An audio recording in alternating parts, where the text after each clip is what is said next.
I'm like fixated on your posters. I'm just like, I really want to start the interview, but I'm just trying to guess what each of the posters are.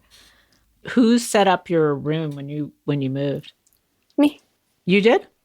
Mhm. Did you have it? Are these movie posters from your old room? Yeah, I brought most of my stuff. I've seen like I'm Hannah most of Rosen. it on This is Instagram. Radio Atlantic. And I'm talking to a teenager from Texas, With me or about she it. used to be from Texas. She left the state last year and moved to a more suburban place in California. I was new. I got here after winter break, so I was like the only new kid. I mean, in the middle of the year. What's the first thing you noticed about it? Because you think of yourself as a city kid. The first thing I noticed was I saw the same cars all the time. I'll say that. What do you what do you mean? Your dad said you were into cars, and I was like, really? What do you mean? What's your favorite car, by the way? Subaru WRX STI 2004. Damn, he was not kidding. I work on cars too. You should see my sales. I have an alternator, an oil cover, and a muffler, and then a ton of tools just up on my shelf. Hmm. That's really cool. Okay, so before we go, back to what happened and how you landed here, your parents said that you wanted to talk or were willing to talk because we asked them about that.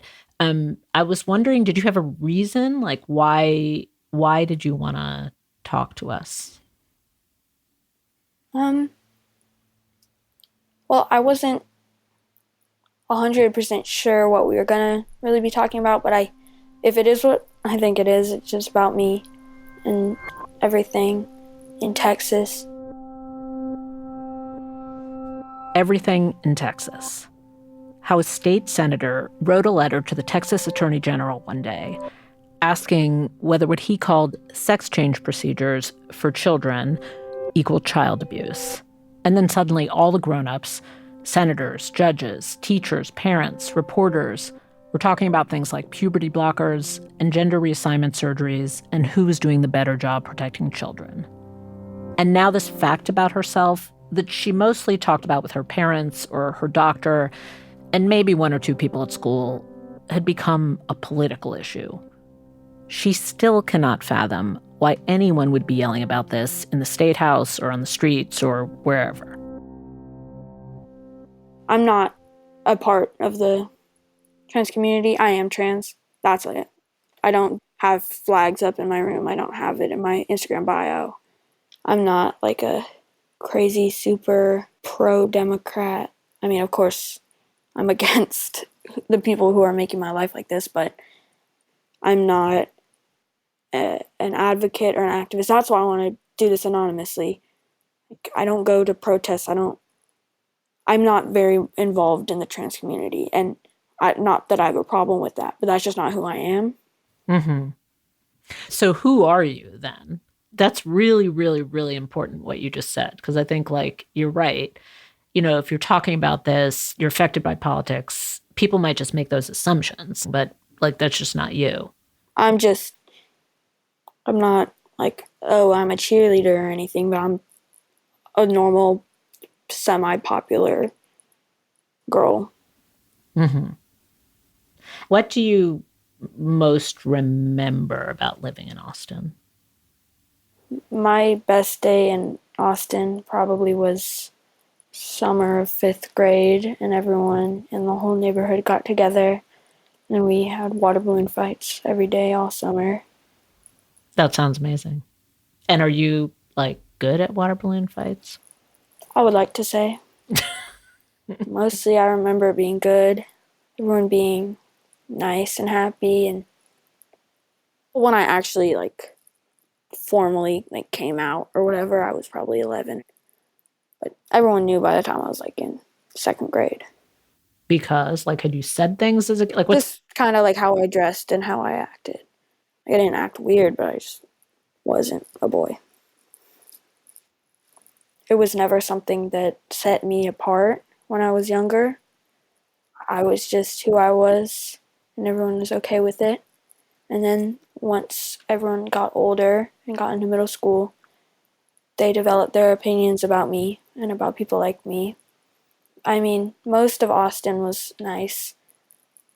But of course, if you're in the middle of Texas, people are going to let you know what they think about you. Mm-hmm. What's the first time you remember having that thought? Probably COVID year in 6th grade when everyone was online. I was probably searching for something for class, and then the news things come up, and then, I click on it, and I kind of went down this rabbit hole. And what did you understand? Or what did what words jumped out at you? Unhealthy, I think, jumped out, and unhealthy and unnatural. Hmm. Mm-hmm.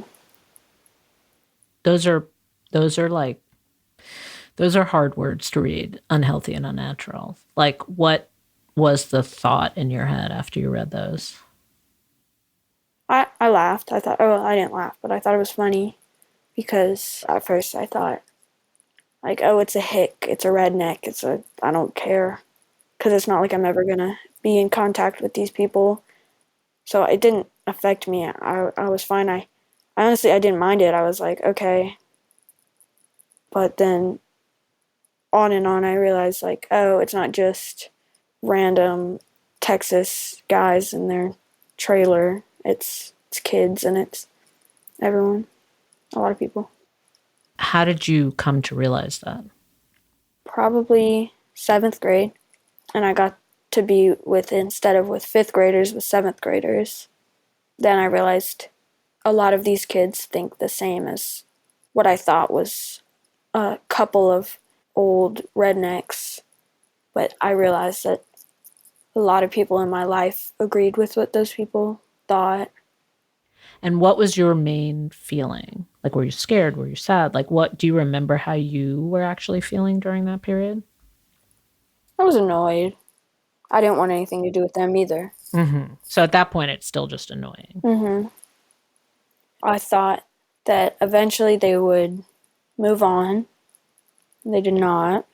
And so I became less annoyed and more angry, but never really sad. And then I started realizing that not only it was the kids and the people being mean, but it was the government in my state that was now also against me. Today. Well, that is today's slate. So let's roll right to the phone. Say hi to Governor Abbott. Morning, sir. How you doing? Morning, Mark. How you doing, man? Absolutely. Welcome back. In July 2021, Texas Governor Greg Abbott spoke to Mark Davis, a local conservative talk show host. Davis asked Abbott about a proposal to outlaw medical treatments for transgender youth, which, heads up, Davis puts in pretty crude terms. I'll be candid with you. I'll tell you what everybody knows, and that is the chances of that passing during the session in the House of Representatives was nil. And Why? as a result, Why in a conservative state with Republicans in charge, a law that says we're not going to let you carve up your 10th grader because he thinks he's a girl, how in God's name does that not pass in Texas? I can't answer for that. However, what I can tell you is I have another way of achieving the exact same thing. And pretty soon, it became clear what that way was. In a letter to the Texas Department of Family and Protective Services, Governor Greg Abbott claiming so-called sex change procedures constitute child abuse and directing the agency to investigate any reported instances. In the letter, Governor Abbott calls on teachers, doctors, and nurses to report if they think these treatments are happening. This was the moment that these ideas that this teenager was unhealthy and unnatural moved from somewhere out there in Texas to the state house and then landed in her own house, more specifically in her mother's bedroom. I did not sleep at all that night. Because theoretically, at least, Child Protective Services could remove a child from their home. That's her mom, by the way. We're keeping the family's identities private to try and protect them and their children from harassment. In their Slack group, the parents of trans kids started to try to manage their panic by trading information. Could they trust their teachers? Did they need to prepare an emergency medical file? Should they hire a lawyer? children could be taken from the home or school or anywhere at any time and put in foster care during the investigation. So that's when the real fear began. Although maybe it would be more accurate to say that's when the fear became much harder to manage. Because the fear had always been there, just in a different way. The kind of fear you have as a parent when your child isn't like every other child, and you have to actively work to convince yourself that it's okay, they'll be safe, if the world will just agree to be nice about it. The first day that it was very marked was a school play or a classroom play, and she auditioned only for the female parts, but at that time wasn't socially identifying as female, and it was perfectly fine. She got the most glamorous female part, the most glamorous dress, costume, makeup for it, and was the first time I think she really likes that costume. Can you describe the costume? I'm curious. And what year was this, by the way? Third grade, so 8 years old, and she was Glenda the Good Witch in The Wizard of Oz. So a pink tulle dress with a big, huge skirt and high heels. And I had long hair at that time. Both of our kids had sort of long hair. When we would go on road trips, when we go to restaurants, 75% of the time or more, the servers would think they were both girls. Yeah, that didn't happen in Austin. But as soon as we left, whenever we'd leave Austin, it'd be like, and for the little ladies. And they'd be fine with it. Just so I don't exaggerate or say it wrong, was it really this smooth? There was nothing? Totally. Before the transition, the only, quote, boy invited to all the girls' slumber parties, friends who were boys, no friction in the elementary school. So when is the first moment you remember that ease not being there anymore? At age 12, when I think the early signs of puberty began, she started to show more distress and came to me and said, I don't want to be a boy. I want to be a girl. And it was from that moment on, and never any wavering. Has been a girl. Never a moment. Changed to a female name, female pronouns, everything. How did you think it was going to unfold? What did you think the next, the middle school, high school years were going to be like? She was very distressed by the even early signs of male development. So we spent a lot of time in the what is this? Did so much research, contacted experts who were in these New York Times articles from both sides, had full consultations with them, pros and cons, got into the local endocrinology clinic, had very, very long conversations with them. I definitely we had the thoughts of can a 12-year-old make this decision? We wouldn't let our child get a tattoo. Why would we let them do this? So I definitely went through all of that. And I'm going to read all of the real primary research on what do these interventions do to brain development, heart development. I definitely was open to if there's a problem with this stuff, I want to know.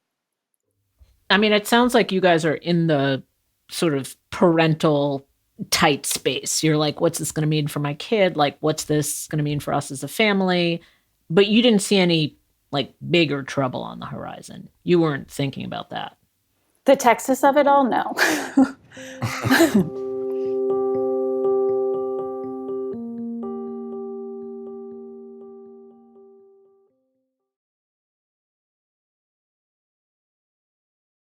They decided to start going to the endo, as the teenager called it. Every 3 months, the nurse would inject a puberty blocker into her thigh. She asked her mom to video because it was a big needle, and she wanted proof for her future self and everyone else of just how tough she was. At some point during her treatments, the governor's directive went into effect, which meant that doctors and nurses were required to report any efforts to enable a child's gender transition to Child Protective Services. It was unclear whether the governor had the authority to issue this directive, but he did. The clinic told the family that for the moment at least, they would keep seeing patients, implying that they were not going to turn anyone in. When you said you were up all night, like, Yeah. what were the thoughts in your head? The thoughts were, can I send my child to school? Because I am sending my child into a state-run agency where all of the staff have now been instructed to report us. So does my child go to school or not? And decided the next morning that we had to let our daughter know if she were called to the office and asked any questions about her gender, to not answer them and to call us, to not give them any information, because they said they could take the child without informing the parents or talking to the parents first. Later, there were news reports of an 8th grader pulled out of a classroom without his parents present, of an investigator who visited a kid at home and asked, "Who's the better cook, your mom or your dad? Do you know where your privates are? Has anyone touched them?" We had to put together a whole docket of all the paperwork, trying to prove that it wouldn't be abuse, so that if she were taken into foster care, we could get her back as soon as possible. Was it really like one day it was fine, the next day you hear about a directive on social media? Yes. Like, was that how it happened in your life? Yes. Like, you're living your life, driving your kids, doing whatever you're doing, and then just one day this lands on you? Yeah, and I'll give 2 examples. One, we had a endocrinology appointment not long after the letter, and our daughter was afraid that I was going to be arrested on site. And at the dentist, a new hygienist pulled me aside and said, "Y'all aren't safe here. We had a staff meeting this morning, and most of the staff said they didn't think children should be allowed to be transgender, so you should find another practice." At school, during standardized tests, they have to use my legal name. Mm-hmm. In the doctor's office, they have to do the same protocols as they do with any other boy. Any government or official office refers to me as someone that I'm not. And did that ever happen to you? Like, did you ever have an encounter of a doc? So all the time. Mm-hmm. It's not just a political situation. It's making my life a crime, right? My parents could be sent to CPS and I could go to foster care. So that was probably the moment where it started to make me more sad than angry. In May, the Texas Supreme Court ruled that the governor could not compel Child Protective Services to investigate. Civil rights groups also sued the state, which created a legal standstill. The teenager kept getting her injections. As summer turned to fall, there was something to grab onto. Governor Abbott, who had opened these investigations, was up for re-election against Democrat Beto O'Rourke, and the race was at least a race. The night of the election, some neighbors had planned a block party. Austin's gentle weirdos, as her parents called them, gathered to do their thing. Play vinyls, drum, have some beers. Results started coming in. And I remember that one night when my dad brought everyone, and everyone from the street was watching the election, and then the bad guy that we didn't want to win won, and then I was around everyone else. Nobody knew what to say. Nobody talked about it. It was just a Saturday night thing. It was a party. Because it didn't affect anyone else other than me with this guy getting elected. So for everyone else, it was just they were into politics, so they wanted to watch it. And they're like, oh, I didn't win. And then, said whatever they thought about it. But I was like, why is everyone, like, I didn't say anything. I, wanted to go home because I didn't feel like that's something that should be a party. Yeah, I totally get that. Like for you, just like some tragedy happened and everyone's like cleaning up the dishes. It reminded me of the Hunger Games books, like where they all go to watch this terrible thing happen, which I didn't understand. I think that was just the straw that broke the camel's back, probably. What was the straw? The election? Yeah. I only went to school for a couple of days until I went to the hospital, so I, obviously wasn't in a safe place geographically and then also mentally. So those two combined things made me make some really bad decisions and made me close to making another really bad decision. Mm-hmm. So I went to the hospital. Did you ask to go to the hospital? Mm-hmm.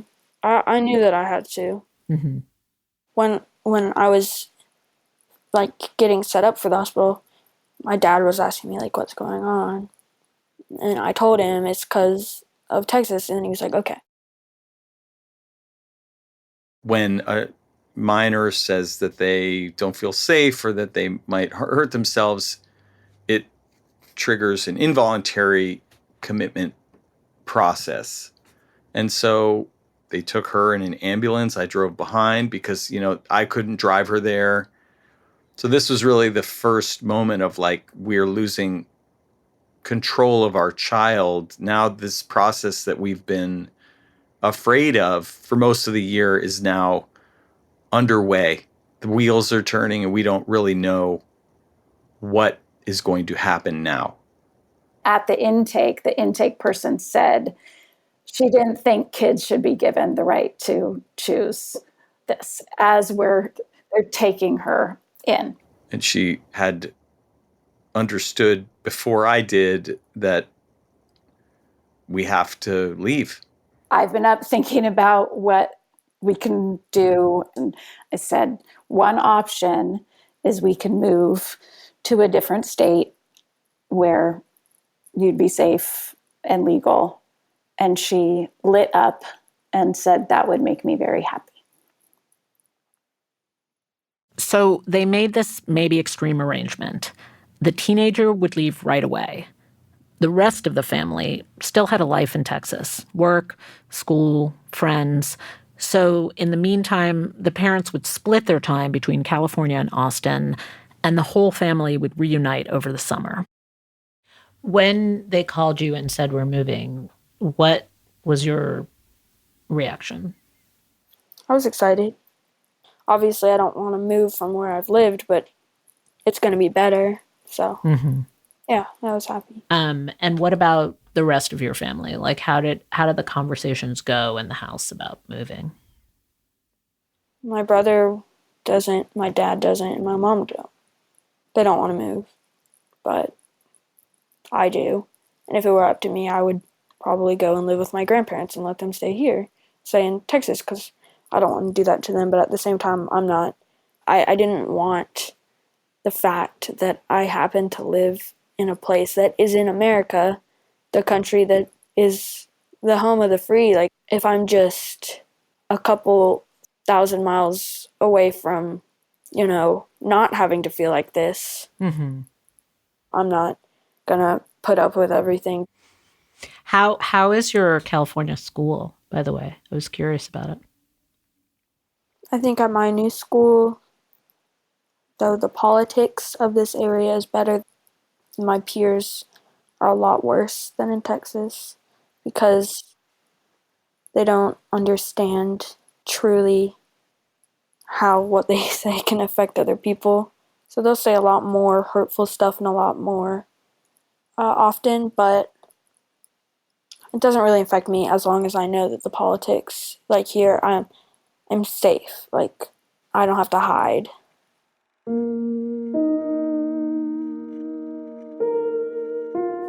Best case scenario for the summer and the next year, worst case scenario. Best case scenario, my family gets adjusted and everyone has a good time. Worst case scenario, I don't like it here and everyone's miserable, except for me. By summer, her whole family joined her in California. It was not easy for them to move, but at least they could pull it off. A lot of families in Texas couldn't. In May, all the doctors at the Texas clinic where the teenager had gotten her shots left. This happened soon after the Attorney General announced that he was going to investigate the clinic.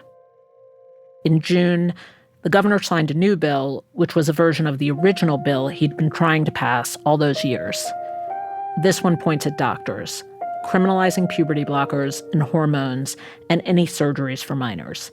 Basically, any medical interventions that enable a minor's transition. That law goes into effect September 1st.